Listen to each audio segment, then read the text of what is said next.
योग के मार्ग पर हम बुलाते तुम्हें, आओ बहनों बनो राजयोगी।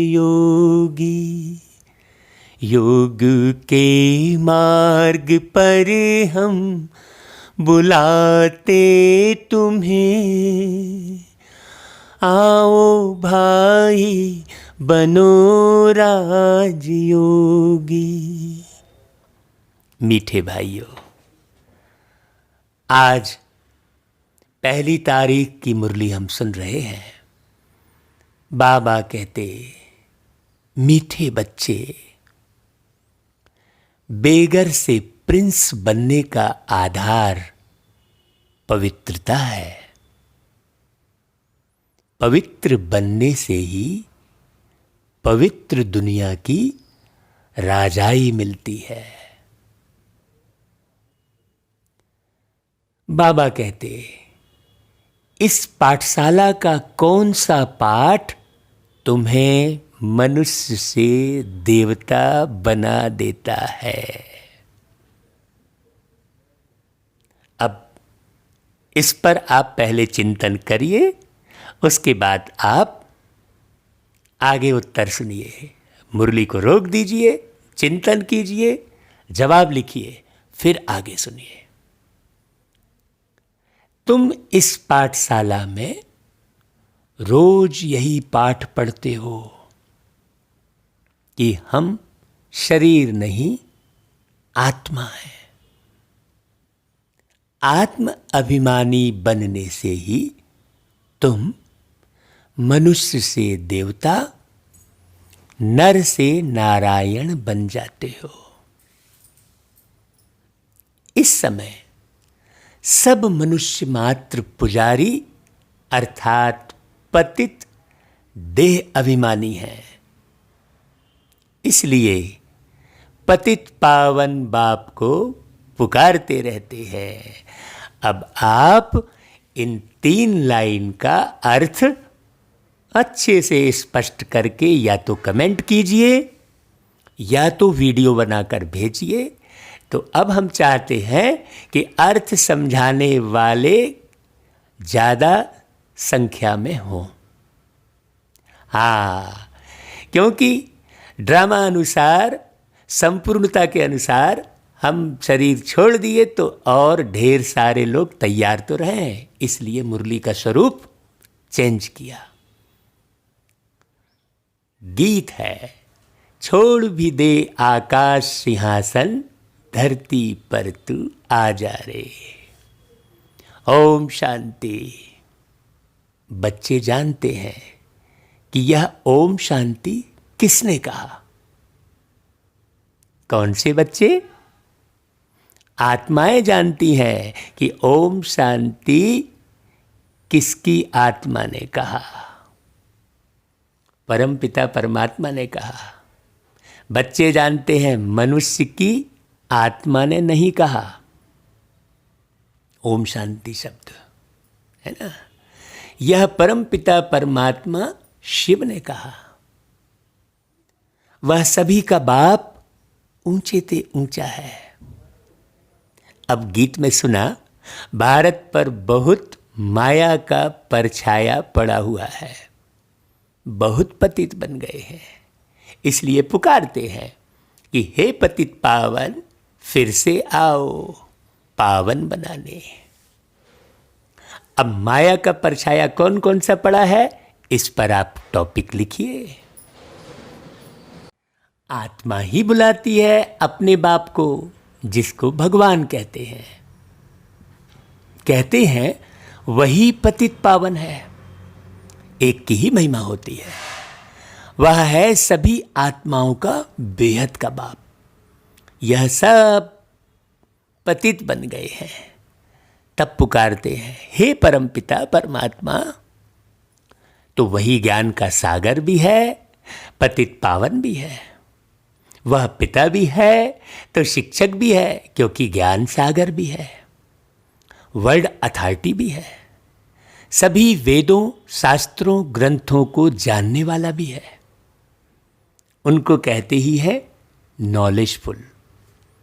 तो इस समय सब पारलौकिक बाप को पुकारते हैं क्योंकि सभी दुखी है।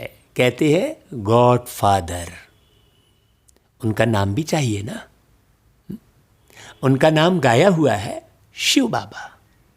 वही ऊंचते ऊंच ज्ञान का सागर, सुख का सागर, शांति का सागर है। यह मनुष्य की आत्मा अपने बाप की महिमा करती है। ऊंचते ऊंच आत्मा किसकी है? परम पिता परमात्मा की। वह है परम। पतित मनुष्य उनको याद करते हैं। सतयुग में जब पावन भारत था, देवी देवताओं का राज्य था, तो कोई पतित नहीं था, है ना। यह है तमो प्रधान दुनिया, अर्थात दुनिया में जो मनुष्य रहते हैं सब पाप आत्माएं हैं। यही भारत पावन था, यही भारत पतित हो गया है।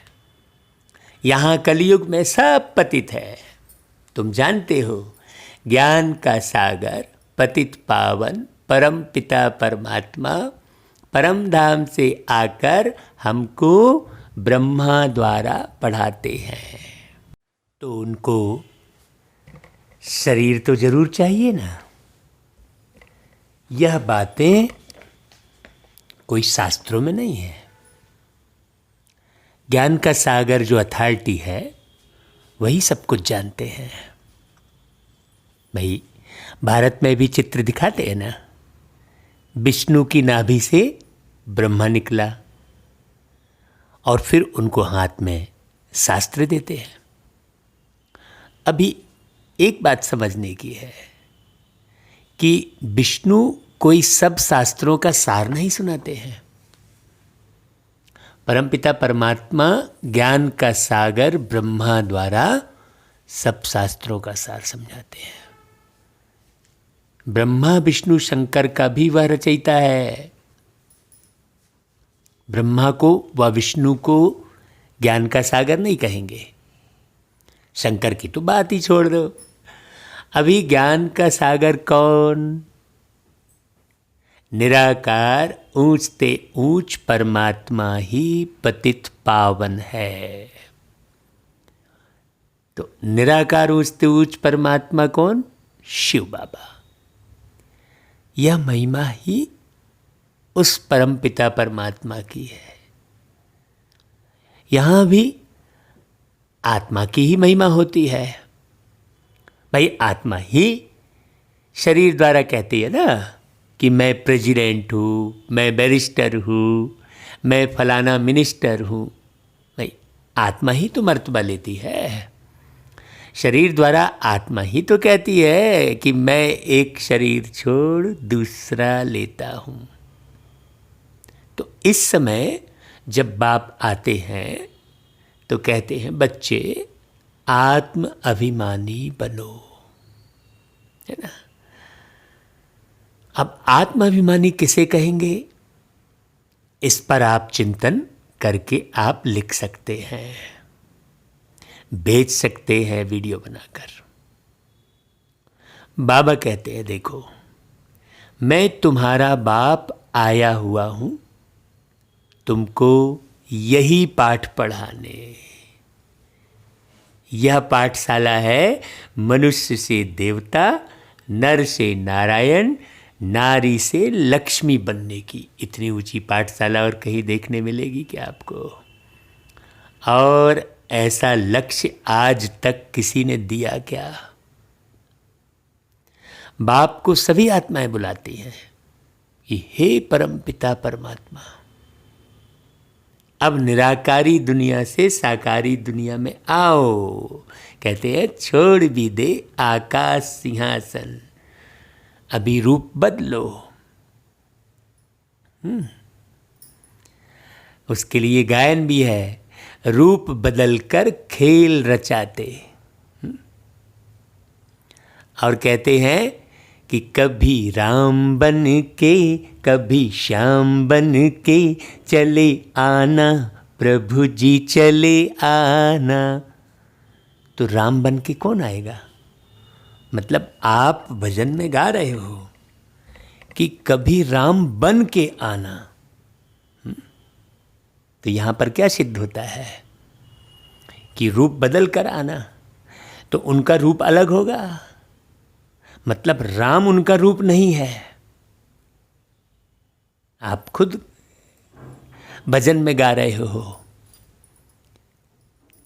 श्याम उनका रूप नहीं है, आप कह रहे हो कभी राम बन के कभी श्याम बन के चले आना, प्रभु जी चले आना।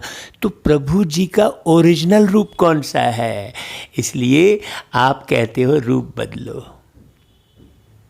तुम निराकारी आत्माएं तो जब शरीर में आती हो तो गर्भ में आती हो, बाबा कहते हैं पुनर्जन्म लेती हो। बाप समझाते हैं तुमने 84 जन्म भाई कहाँ लिए और कैसे लिए? तुमने 84 जन्म गर्भ से लिए, एक शरीर छोड़ फिर गर्भ में जाते हो। भाई पिंडदान करते हैं ना, है?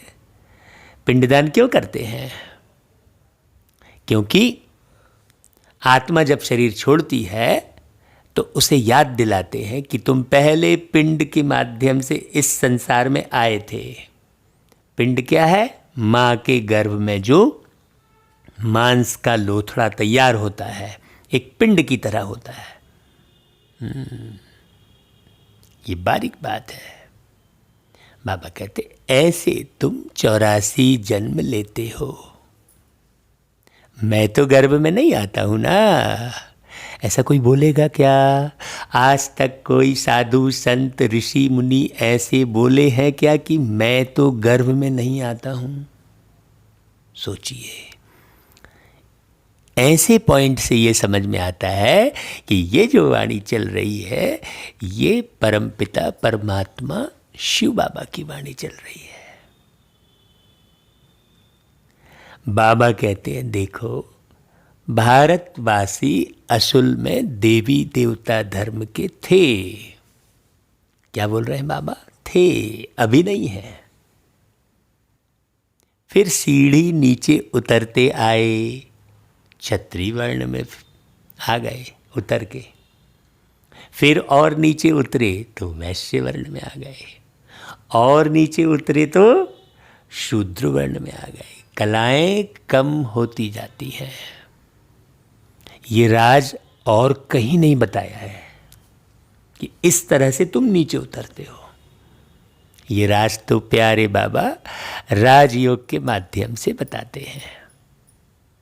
भारत 16 कला संपूर्ण था, फिर नीचे उतरा तो 14 कला हो गया, फिर और नीचे उतरा तो 12 कला हो गया, और नीचे उतरते उतरते कलाहीन हो गया कलयुग में। भारतवासी अपने जन्मों को नहीं जानते। यदि मैं आपको अपने पिछले जन्मों की कहानी बताऊंगा तो आपको भी बड़ा हतप्रभ लगेगा भाई, कि हम पिछले जन्म में भी मनुष्य ही थे। हमको तो पूरा याद आ गया है। और याद क्यों आया भाई? मैं स्वयं अपने को नहीं जानूंगा तो और फिर किसको जानूंगा भाई? आप कहेंगे भाई कि आपको कैसे याद आ गया? जैसे आपको 15 साल पहले, 20 साल पहले जब आपको बचपन याद रहता है ना, है? सारा खेल किसका है? कॉन्सेस का। तो बचपन के आप कॉन्सेस में रहते हैं तो आपको बचपन याद रहता है।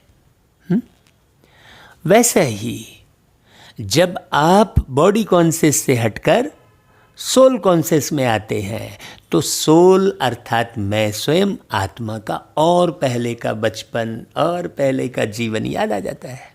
सिंपल सी बात है। तो बाबा कहते हैं 84 जन्म भारतवासी ही लेते हैं, और कोई धर्म वाले 84 जन्म नहीं लेते। अब यहां भारतवासी बाबा किसको बोल रहे हैं? हम ब्राह्मण आत्माओं को बोल रहे हैं, देवी देवताओं को बोल रहे हैं।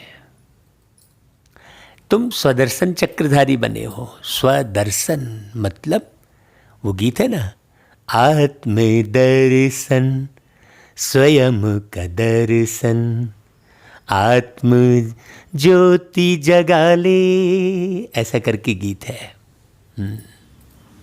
बाबा कहते हैं यह ज्ञान की बात है। स्वदर्शन चक्रधारी बनने से तुम चक्रवर्ती महाराजा बनते हो। कहाँ का? स्वर्ग का। हाँ, बाबा आत्मा को देख के बात कर रहे हैं। तो महाराजा कहाँ का बना रहे हैं?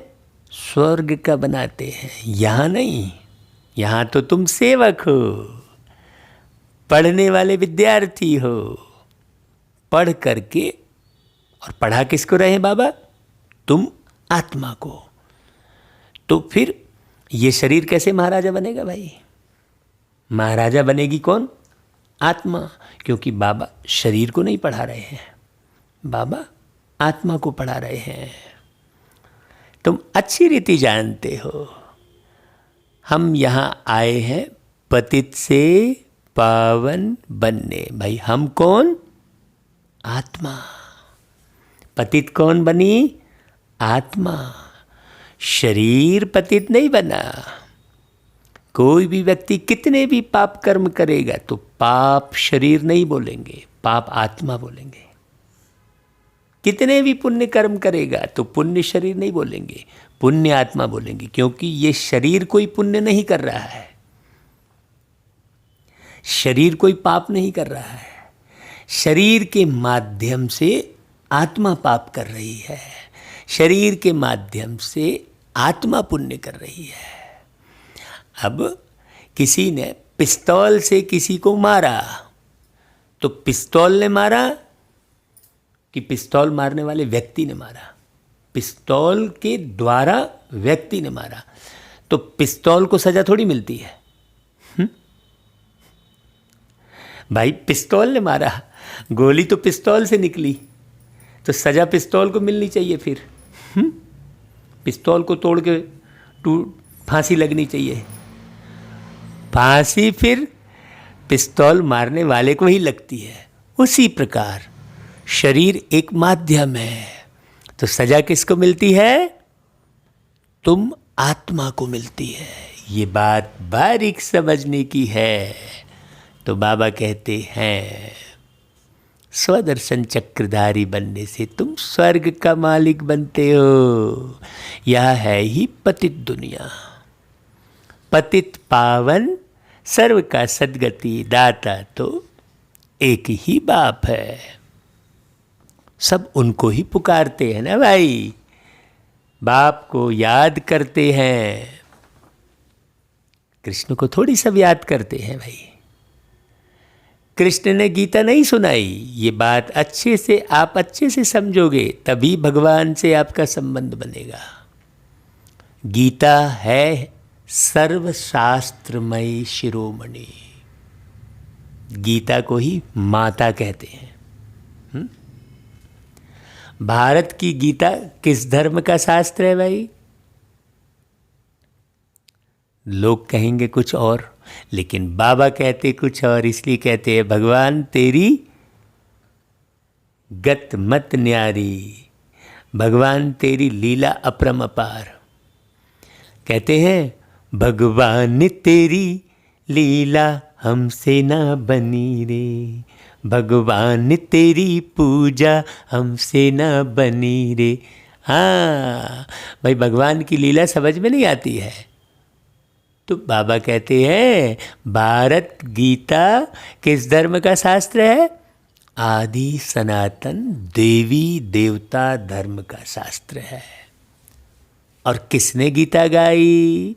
राजयोग किसने सिखाया? परम पिता परमात्मा पतित पावन बाप ने। अब बाप को समझना अच्छे से। तो तुम आत्मा जो निराकार थी उसने अभी यह साकार शरीर धारण किया है जिसमें बैठकर ये मुरली सुन रही हो तुम आत्मा। तो इस स्मृति में हो क्या? बाबा बार बार कह रहे हैं तुम आत्मा ने, निराकार जो तुम आत्मा हो उसने साकार शरीर धारण किया है। साकार मनुष्य को कभी भगवान नहीं कहेंगे, लेकिन लोग ना जानने के कारण, अब भाई आपने साकार शरीर की ही पूजा की तो आप तो झूठे के भान में ही हो ना। ये शरीर जड़ है, झूठा है, और आप शरीर की ही पूजा कर रहे हो तो झूठे के ही भान में हो ना। सत्य की तरफ कहाँ बढ़े? तो झूठ दुख देता है और सत्य सुख देता है। तो बल सतयुग में लक्ष्मी नारायण है तो भी उन्हें भगवान नहीं कहेंगे, क्योंकि लक्ष्मी नारायण नाम किसका है? शरीर का, साकार का है नाम।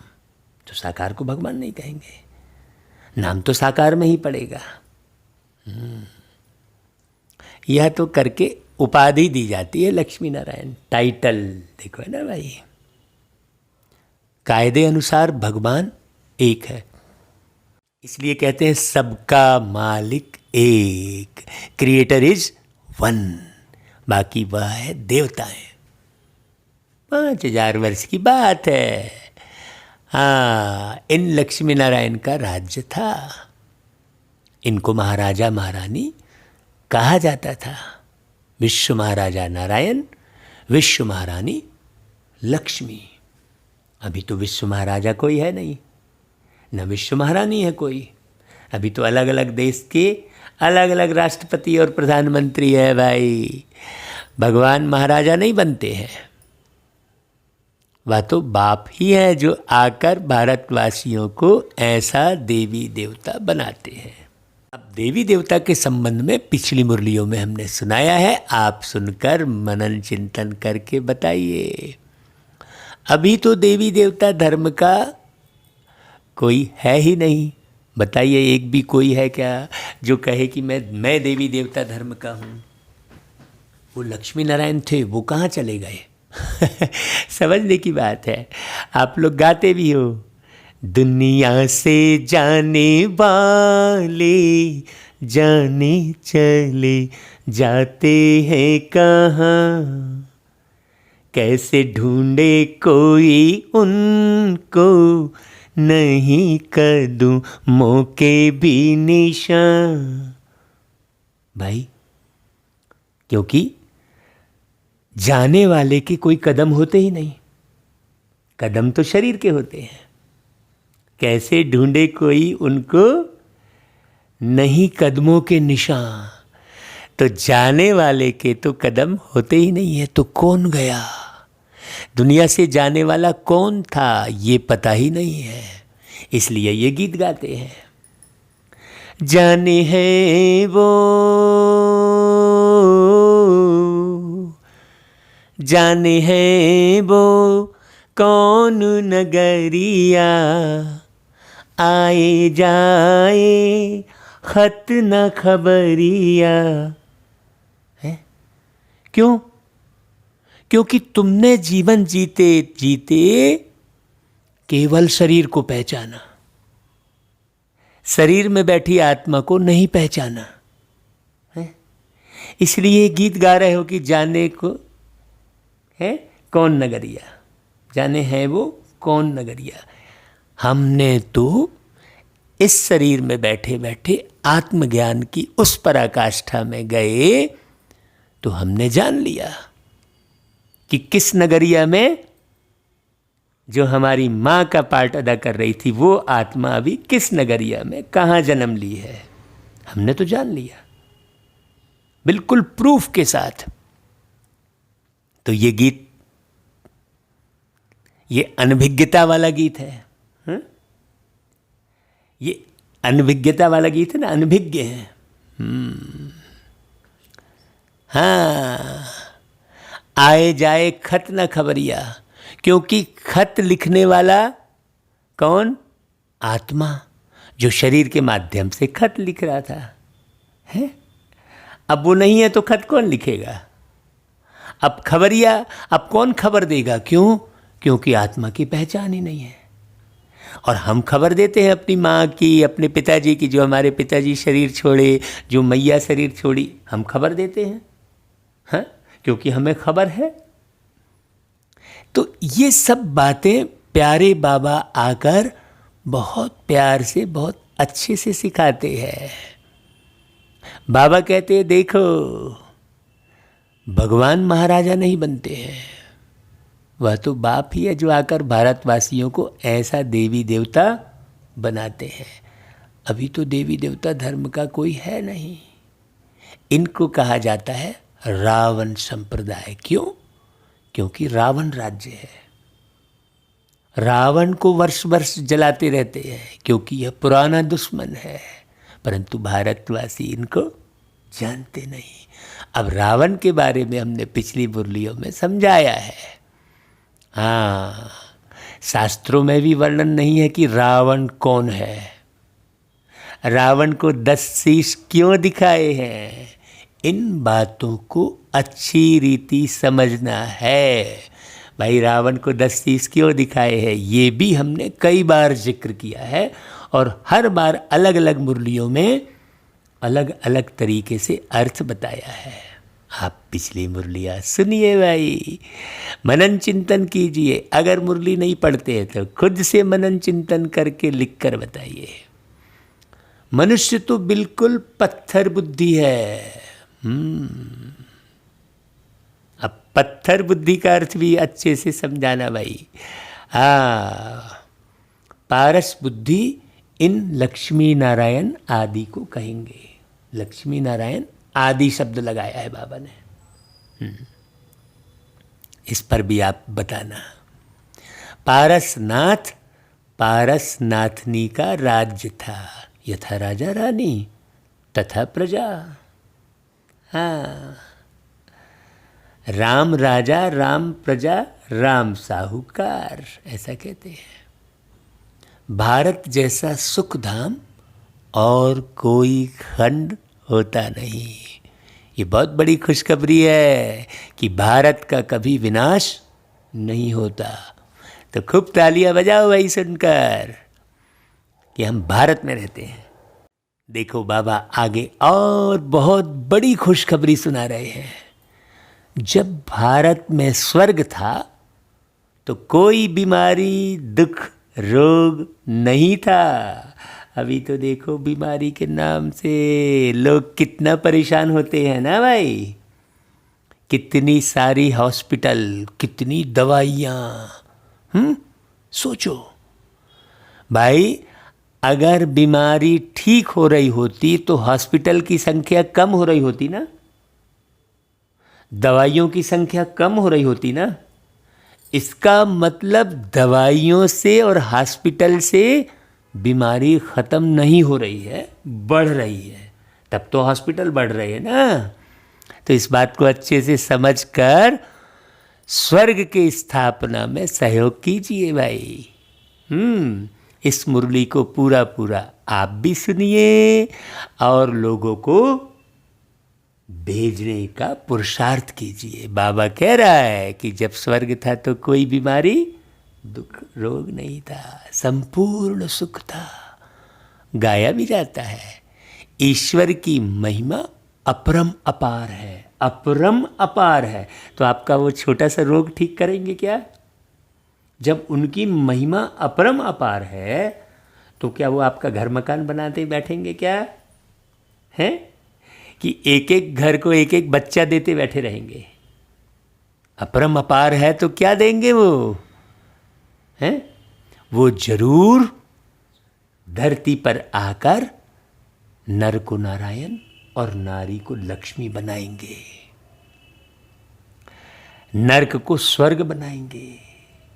हाँ, पूरी दुनिया ही बदल देंगे।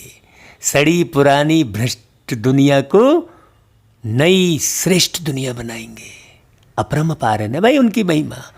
तो जैसे ईश्वर की महिमा अपरम अपार है, वैसे भारत की भी महिमा अपरम अपार है। लेकिन वो अपरम अपार महिमा आपको कब समझ में आएगी? जब आप पवित्र रहेंगे, विषय विकारों से मुक्त रहेंगे। सारा मदार पवित्रता पर है। पुकारते भी ऐसे है, सब पतित है, पीस नहीं है, प्रॉस्पेरिटी भी नहीं है। अभी तुमने समझा है मुरली सुन सुनकर, और बहुत लोग अभी नया पहली बार सुन रहे होंगे, है ना भाई? भाई अलग अलग है, कोई किसी समय पे आ रहा है, कोई किसी समय पे आ रहा है। एक साथ तो परम धाम से ना कोई धरती पर आया है, और ना ही एक साथ कोई पूरे के पूरे संसार एक साथ मुरली सुन लेगा, ऐसा भी नहीं है। इसलिए रोज मुरली वही चलानी पड़े बाबा को। अब कोई कहेगा रोज वही बातें कहाँ तक सुने? तो भाई जब आप रोज वही भोजन कर सकते हो, तो रोज आत्मा को भी यही भोजन खिलाओ ना भाई, जो पावरफुल है। तो बाबा कहता है कि अभी तुमने समझा है, हम भारतवासी सूर्यवंशी देवी देवता थे, फिर धीरे धीरे धीरे धीरे पतित बने हैं। धीरे धीरे मतलब कितना समय लगा पतित बनने में? हाँ, 2500 साल के बाद पतित बनना शुरू किए। अब 84 लाख योनि कह दिए तो पतित कब बने ये कहाँ से मालूम पड़ेगा? सोचो, आप पतित तो अभी इसी मनुष्य जीवन में हो, तब तो बुला रहे हो भाई कि हे पतित पावन आओ। भाई आप पतित किसी दूसरे योनि में पतित बने क्या? तो फिर मनुष्य योनि तो बहुत श्रेष्ठ होनी चाहिए। अभी तो मनुष्य शराब पीकर कुत्ते की तरह, सुअर की तरह नाले के किनारे पड़ा रहता है, और कुत्ते की तरह मेरा मेरा मेरा वार्ड तेरा वार्ड करके चिल्लाता है। जैसे कुत्ता, एक एरिया का कुत्ता दूसरे एरिया के कुत्ते जैसे ही एंट्री करेगा तो सारे के सारे लड़ना चिल्लाना शुरू करते हैं। तो मनुष्य के संस्कार वैसे हो गए हैं। सोचने की बात है। धीरे धीरे पतित बने हैं। कैसे? जन्म बाई जन्म लेकर। 84 लाख योनि बोलने से तो पतित बने वाली बात ही समझ में नहीं आएगी। इनको कहा ही जाता है मृत्यु लोक। हाँ, इसको आग लगनी है। यहां सब मरे पड़े हैं भाई। शव के भान में रहना भाई मृत्यु के समान ही तो है। ये शरीर एक शव ही है ना। चैतन्य तो इसमें तुम आत्मा बैठे हो। तो हमेशा शरीर के भान में रहना मतलब मरे हुए तो कहलाए। ये शरीर आखिर तो शव बनना ही है? बड़ी सोचने की बात है। तो इन आँखों के नष्ट होने के पहले अपना तीसरा नेत्र खोल लो। हाँ, इसलिए बाबा ने कहा इनको कहा जाता है मृत्यु लोक। बाबा कहते हैं यह है शिव ज्ञान यज्ञ, रुद्र ज्ञान यज्ञ भी कहते हैं। मनुष्य नाम तो बहुत रख देते हैं, जिसकी जो मर्जी आई सो बोलता है, फिर एक एक अर्थ समझते बैठे रहो ना। जहां भी शिव की मूर्ति देखते हैं तो अनेक भिन्न भिन्न नाम रख देते हैं। एक के ही अनेक नाम से मंदिर बनाते हैं। तो बाप बैठ समझाते हैं ज्ञान, भक्ति, वैराग्य। अभी भक्ति पूरी होती है भाई। भक्ति पूरी होती है ये कौन बोलेगा? जिसकी आप भक्ति करते हो। जिसकी आप भक्ति करते हो वही तो बोलेंगे ना। भक्त थोड़ी बोलेंगे कि भक्ति पूरी हो गई अब। तो भक्ति पूरी होती है ये कौन बोलेगा भाई? भगवान ही बोलेगा। तो ये वाणी जो चल रही है कि भक्ति पूरी होती है, ये शब्द कोई नहीं बोल सकता। बाबा कहता है तुमको भक्ति से वैराग्य आता है। अर्थात इस पुरानी दुनिया से वैराग्य है। भक्ति से वैराग्य माना पुरानी दुनिया से वैराग्य, माना पुराने संस्कार से वैराग्य। यह पुरानी दुनिया विनाश होनी ही है। ये अच्छे से समझ लो भाई। तो ज़्यादा बुद्धि इस पतित दुनिया में लगाओ ही मत। ज़्यादा क्या, हम तो कहेंगे 1 सेकंड भी मत लगाओ बुद्धि को इधर। हाँ, बच्चे पूछते हैं बाबा हम पतित से पावन कैसे बने। देखो कई नए आते हैं तो अलाउ नहीं किया जाता है भाई। जैसे कॉलेज में कोई नया जाकर बैठे तो कुछ भी समझ न सके ना, और किसको पता ही नहीं है भाई मनुष्य से देवता कैसे बन रहे हैं, कौन देवता बन रहा है, ये किसको पता नहीं है। तो कैसे समझेगा भाई कोई व्यक्ति। मनुष्य जो पतित हैं वही पावन बनते हैं। इस समय भारत भी बेगर है और सतयुग में भारत प्रिंस था। अब देखो बाबा भारत की बात कर रहे हैं, बेगर टू प्रिंस, ये कहा ना है। तो बेगर से प्रिंस बनने का आधार बाबा ने क्या बताया, पवित्रता। अब देखो मुरली में आ गई वही पॉइंट। तो बेगर टू प्रिंस कौन है, भारत। मतलब बहुत सारे लोग बेगर टू प्रिंस बनेंगे। अब कोई एक व्यक्ति विशेष तो नहीं बनेगा ना, लेकिन हम अपनी बुद्धि को व्यक्ति विशेष में लगा के रखे हुए हैं कि फलाना कृष्ण बनेगा। तो फलाना 8 नंबर में है, हम डिसाइड कर रहे हैं। बताओ, माने हम पीछे आने वाले, जो पहले आने वाले हैं उन्होंने डिसाइड नहीं किया है। जो बाबा की साकार मुरली डायरेक्ट 14 साल तक बाबा के संग रहकर जो पढ़ाई किए, उन्होंने डिसाइड नहीं किया कि 8 रत्नों में कौन आएगा, तो 108 में कौन आएगा, तो प्रिंस कौन बनेगा। और हम करते हैं पीछे आने वाले। ये सब चक्कर में नहीं पड़ना चाहिए। बाबा ने सीधा सीधा क्या कह दिया, बेगर टू प्रिंस भारत था, है ना। भारत बेगर है और सतयुग में भारत प्रिंस था। श्री कृष्ण सतयुग का पहला नंबर प्रिंस था। अब यहाँ पर कोई किसी का नाम नहीं ले रहे हैं कि ये व्यक्ति, क्योंकि श्री कृष्ण कौन बना, आत्मा, तो व्यक्ति के नाम की बात ही नहीं है। तो आप व्यक्ति के चेहरे को याद में रखेंगे, मेमोरी में, किसी भी व्यक्ति के चेहरे को मेमोरी में रखेंगे तो आप कैसे उतरेंगे सतयुग में। आप तो परम धाम जब जाएंगे तो वही चेहरा मेमोरी में रहेगा आपके, तो वो चेहरा तो सतयुग में दिखेगा नहीं है। सतयुग में तो कृष्ण होगा ना भाई। बड़ी बात समझने की है। बाबा कहते हैं उनमें सब गुण हैं। किनमें, श्री कृष्ण जी में। और वो गुण कहाँ धारण किए, अभी। इसलिए मीठे भाइयों बहनों, बाबा की मुरली सुनकर सारे गुण धारण करो, जल्दबाजी मत करो मुरली सुनने में। बाबा कहते हैं राज्य जो है लक्ष्मी नारायण का कहेंगे।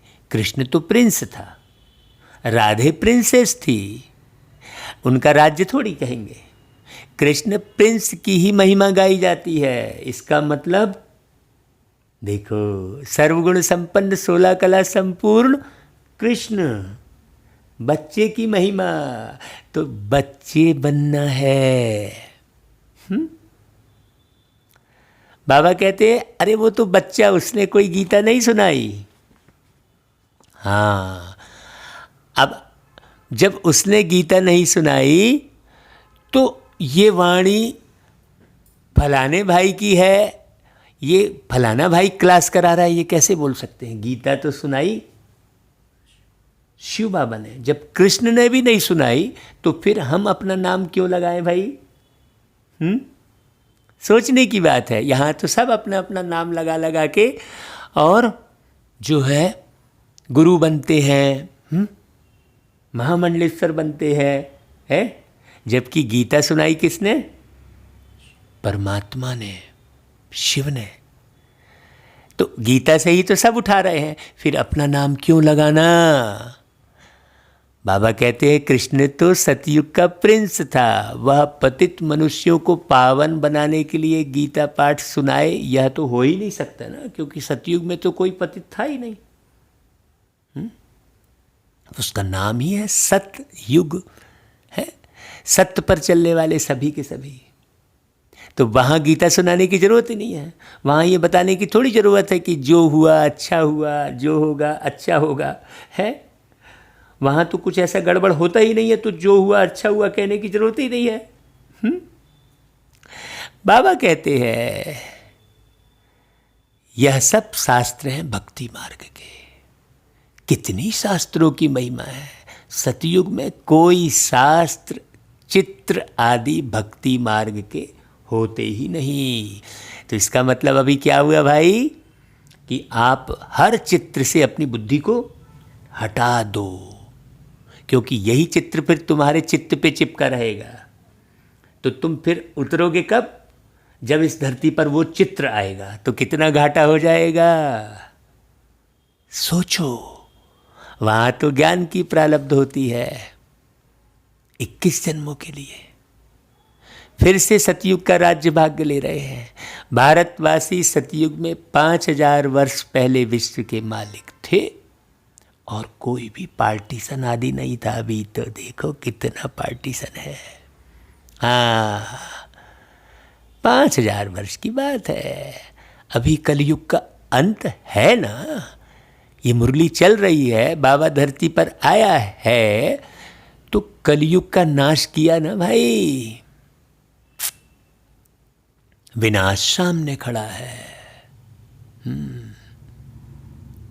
विनाश सामने खड़ा है, मतलब जितनी भी चीजें हैं सब विनाशी है। कब कौन सी चीज टूट जाए, कौन सा घर गिर जाए, है ना भाई। कब तुम्हारा ही शरीर छूट जाए, कोई ठिकाना है क्या। भगवान ने यह ज्ञान यज्ञ रचा है, पतित कलयुग को पावन सतयुग बनाने। तो जरूर पतित दुनिया का विनाश तो होगा ही ना भाई। किसका विनाश होगा? दुनिया का विनाश होगा नहीं बोल रहे बाबा। किसका विनाश होगा? पतित दुनिया का विनाश होगा। तो पतित कौन है? कोई वस्तु, झाड़, पेड़, नदी पतित है क्या? तो विनाश किसका होगा? आसुरी संस्कारों का, पतित मनुष्यों का विनाश होगा। सीधी सी बात है। पतित मनुष्य यहां एक भी नहीं रह सकता। इसलिए मीठे मीठे भाइयों बहनों, पावन बनो। और पावन बनने की एक ही युक्ति है, मुरली को बहुत शांति से एक एक शब्द रुक रुक कर पढ़ो, रुक रुक कर सुनो। गाया भी हुआ है, ब्रह्मा द्वारा आदि सनातन देवी देवता धर्म की स्थापना। सो अब शिव बाबा ब्रह्मा द्वारा करा रहे हैं। अब इस बात को जो मानेगा वो सुनेगा, जो इधर उधर मानेगा वो भटकेगा। सच्चाई तो यही है कि भगवान यहाँ ही है, यहाँ ही है। ये मुरली भगवान की चल रही है। तुम अभी मनुष्य से देवता बन रहे हो, बने नहीं हो, बन रहे हो।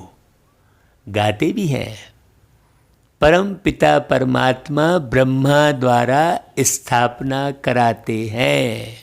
भाई गाया भी है, ब्रह्मा के द्वारा स्थापना, विष्णु के द्वारा पालना, शंकर के द्वारा विनाश। तो ब्रह्मा के द्वारा स्थापना कौन कर रहे हैं, ये भी तो समझ में आना चाहिए भाई।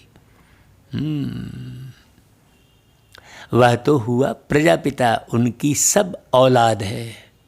बरोबर ब्रह्मा द्वारा ही स्वर्ग की स्थापना हुई थी। आज से 5000 वर्ष पहले भी मैं ऐसे ही संगम पर आया था। ऐसा कोई बोलेगा क्या? कोई भी मंच पर। अब ये वाणी की एक एक लाइन आप फिर से सुनना तो आपको क्लियर हो जाएगा कि जितनी भी लाइनें हैं वो सब भगवान ही बोल रहे हैं, लेकिन सुनेंगे तब ना।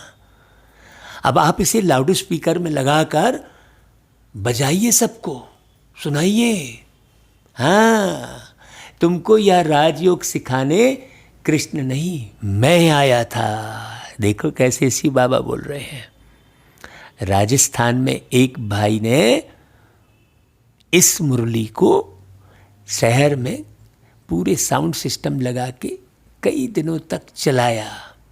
उसको सुनकर आसपास के 30 गांव के लोग एकत्रित हो गए और फिर उन्होंने कहा कि भाई ये किनकी वाणी है? तो उसने बताया ये डायरेक्ट परमात्मा की वाणी है।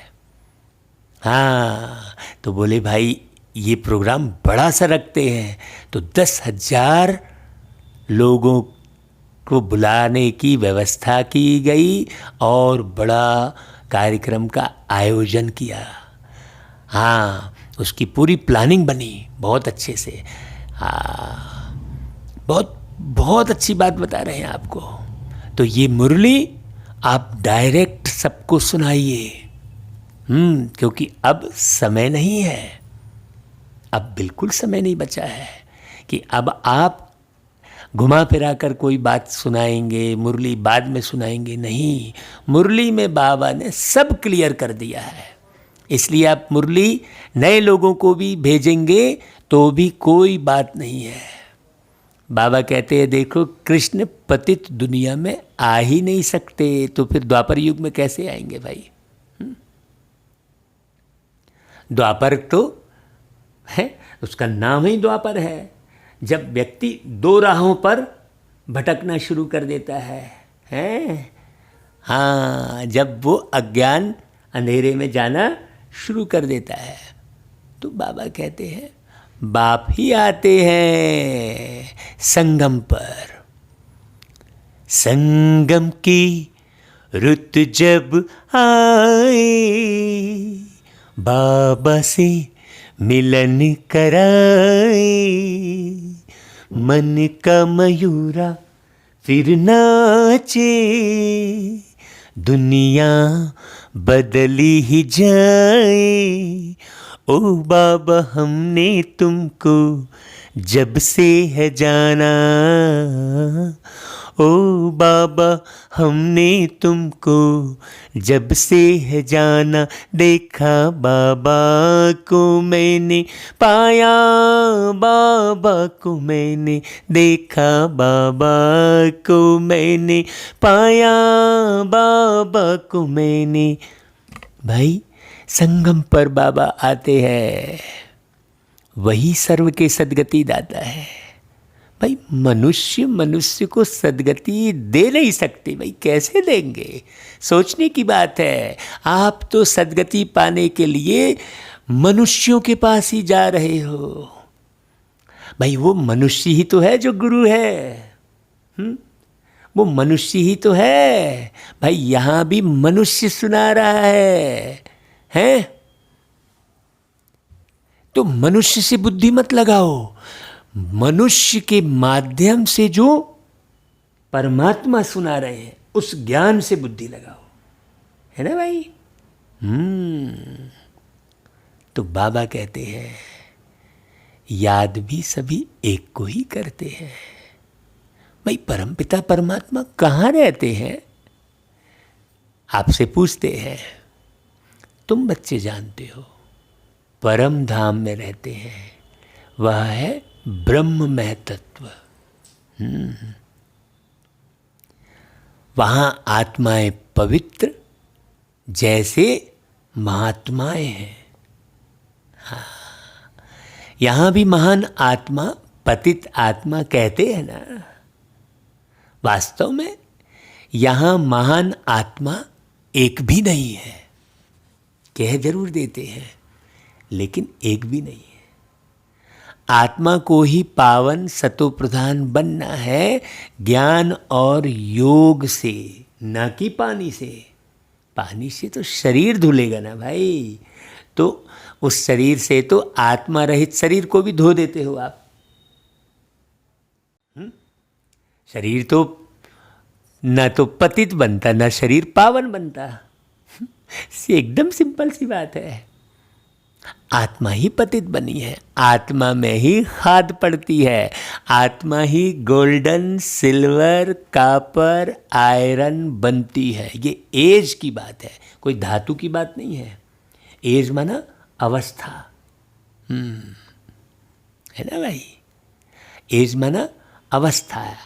जैसे आप एज माना उम्र कहते हो, तो भाई जैसे 60 साल तो क्या बोलेंगे, बुढ़ापे की अवस्था है ना भाई। तो बाबा कहते हैं आत्मा ही पतित बनी है।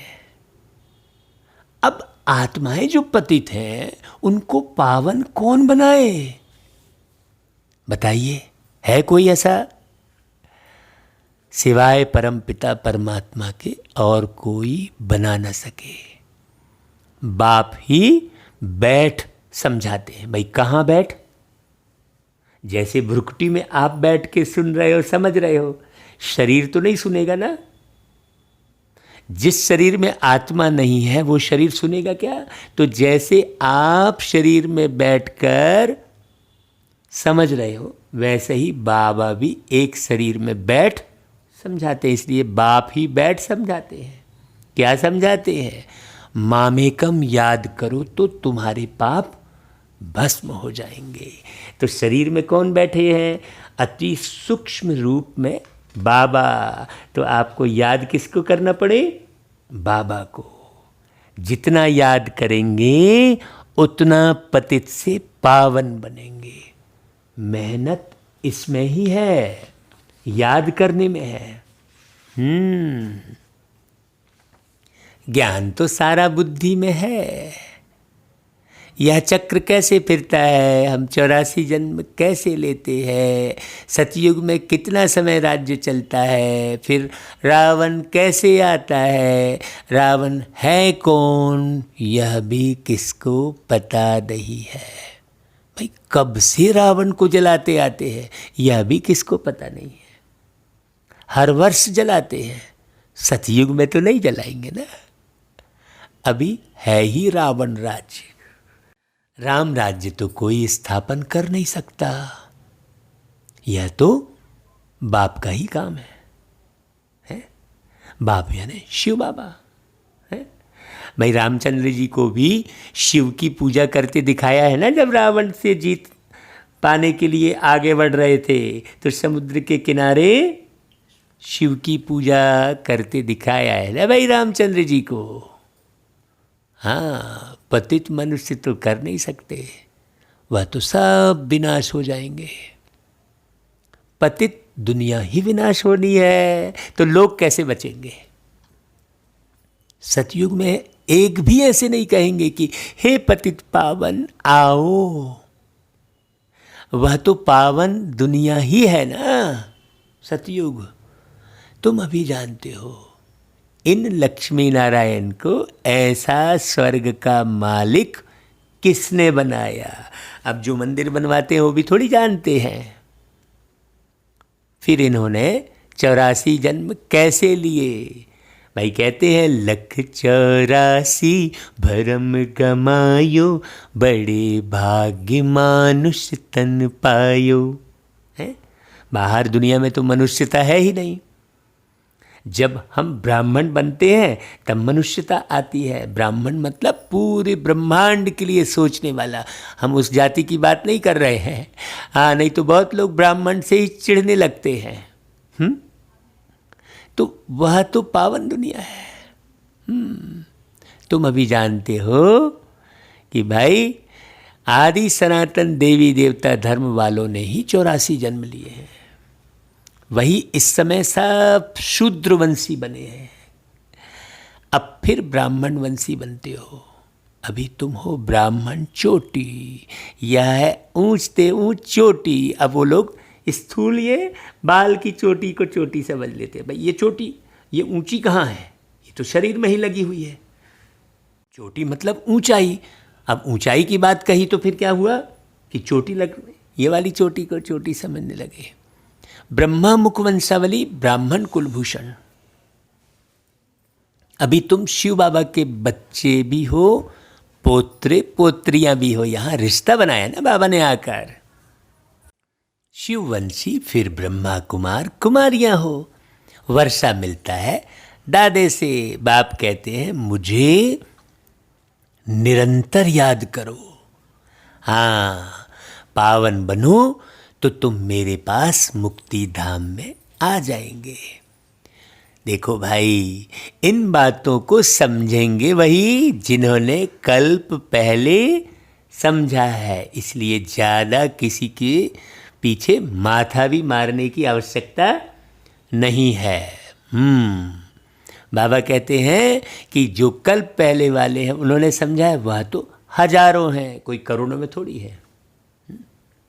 बाबा हजारों की बात कर रहे हैं, पूरी तरह समझने वाले, लाखों की भी नहीं। देखो, इसलिए 16,000 कहते हैं, 16,108 है ना, वही माला है।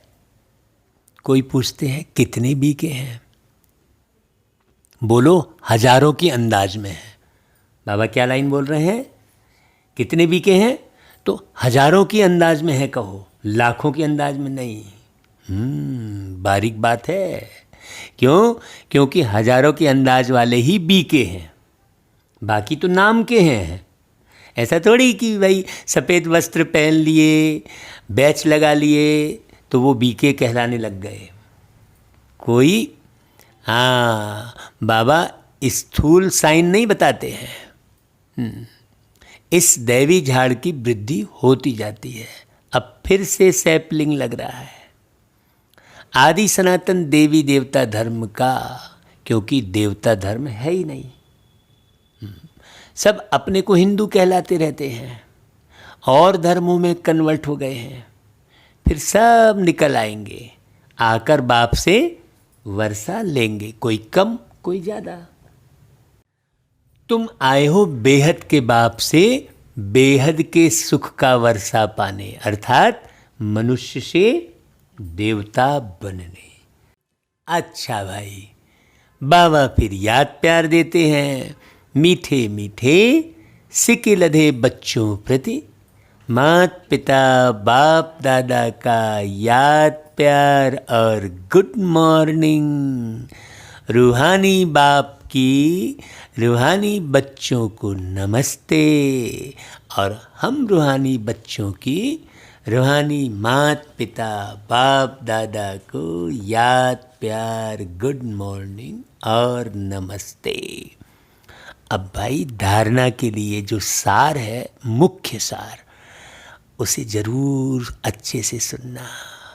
मुख्य सार सुनोगे और उसको फॉलो करोगे तो मुखिया बनोगे। मुख्य है ना। हाँ, पहली पॉइंट, पतित से पावन बनने के लिए ज्ञान और योग में मजबूत होना है। हाँ, आत्मा में जो खाद पड़ी है उसे याद की मेहनत से निकालना है। भाई, जो भाई बहन योग की गहराई समझना चाहते हैं वो एक टाइम निश्चित करके लिख देवे अपने अपने हिसाब से। तो आजकल जूम मीटिंग होती है, उस मीटिंग में आप प्रश्न भी कर सकते हैं और उस मीटिंग में आप बातचीत कर सकते हैं, बिल्कुल सामने साकार में। वीडियो कॉलिंग होती है वो, उसका हमने लिंक ले लिया है। तो आप अपना मोबाइल नंबर और जो उस मीटिंग में शामिल होना चाहते हैं अपना नाम कमेंट में लिख देवे, है ना। तो ज्ञान और योग में मजबूत होना है, जो आज 1 तारीख की मुरली में बाबा ने कहा है। तो योग की गहराई और अच्छे से अपन आपस में रू रिहान करके समझेंगे, है ना भाई। हाँ, दूसरी पॉइंट, हम ब्रह्मा मुख वंशावली ब्राह्मण चोटी हैं, इस नशे में रहना है। हाँ, ब्राह्मण ही वर्षे के अधिकारी हैं, क्योंकि शिव बाबा के पुत्र हैं। अच्छा भाई, फिर वरदान, अपने अनादि आदि रियल रूप को रियलाइज करने वाले संपूर्ण पवित्र भव। हर एक बात की जब तक रियलाइजेशन नहीं होगी तब तक कंस्ट्रक्शन नहीं होगा। आत्मा के अनादि और आदि दोनों काल का ओरिजिनल स्वरूप क्या है? पवित्र है। अनादि, जब परम धाम में रहते हैं? हाँ, वो दिन याद फिर से कर लो, पहली दफा जब जमी पर थे उतरे, कोई तमन्ना नहीं थी मन में, सर्व गुणों से सजे थे सवरे, ईश्वर पिता से बुद्धि लगाकर अपनी खुशियाँ लौटा लो। तो ओरिजिनल स्वरूप क्या था? पवित्र। अपवित्रता आर्टिफिशियल शूद्रों की देन है। शूद्रों की चीज ब्राह्मण यूज नहीं कर सकते। इसलिए सिर्फ यही संकल्प करो कि अनादि आदि रियल रूप में मैं पवित्र आत्मा हूं हमेशा। तो अपवित्रता टच नहीं करेगी फिर आपको। हाँ, किसी को भी देखो तो उसके रियल रूप को देखो, रियल को रियलाइज करो, तो संपूर्ण पवित्र बन फर्स्ट क्लास व एयर कंडीशन की टिकट के अधिकारी बन जाएंगे। अच्छा भाई, फिर हम स्लोगन सुनते हैं। परमात्म दुआओं से अपनी झोली भरपूर करो तो माया समीप नहीं आ सकती। भाई, कौन सी झोली भरपूर करोगे? आप जरा बताना, परमात्म दुआओं से अपनी कौन सी झोली भरपूर करोगे? अच्छा भाई, और तो कौन सी माया समीप नहीं आ सकती, इस पर चिंतन करके भेजना। अच्छा भाई, ओम शांति, अलविदा।